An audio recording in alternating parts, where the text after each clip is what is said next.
So, in this topic, we will see how we can bypass client-side web application filters using Burp Suite.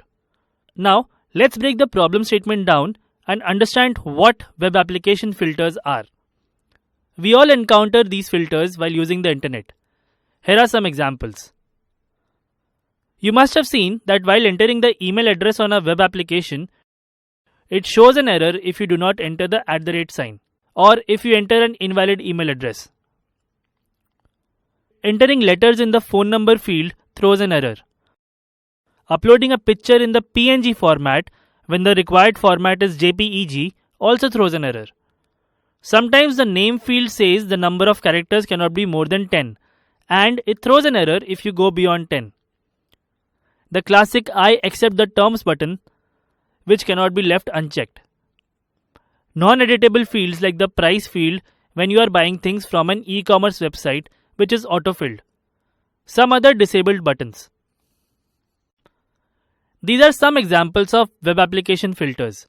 They are input or check fields which have some criteria based on which the input is either accepted or not accepted.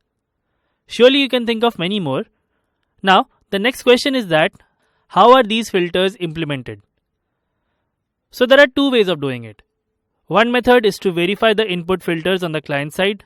Here, there would be some code running on our browser that validates the input before it is sent to the server. In this case, the code is written using the client-side languages like HTML and JavaScript. The other way could be to verify the input on the server side. So, the input is sent to the server as it is, and the server then checks if the input is valid or not. In this case, the code for checking the filters is written using any server-side language.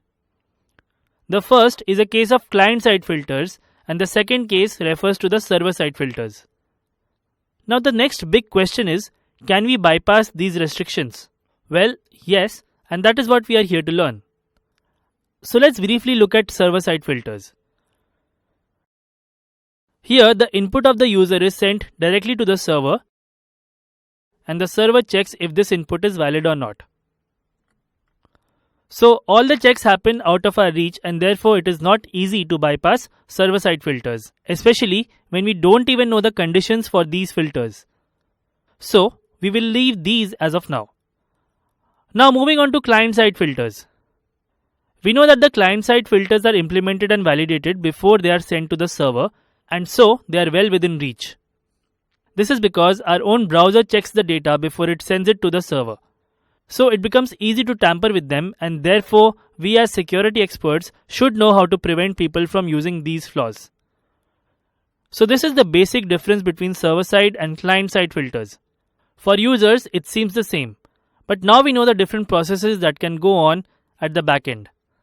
Now let us broadly look at the steps used for bypassing client-side filters. First, we need to enter the correct data in the input field. Second, we need to let the client side validate this input. This means that we let the correct input pass from our browsers.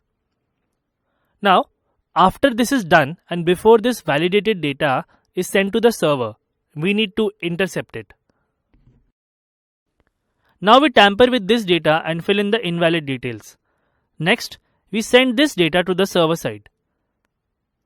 Now, if there are no server-side filter checks, then the invalid input will be accepted and our bypass will be complete.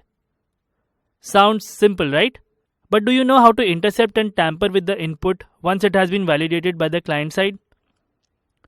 Well, think harder. Yes, Burp Suite is the answer. Click on Next to try your hand at it.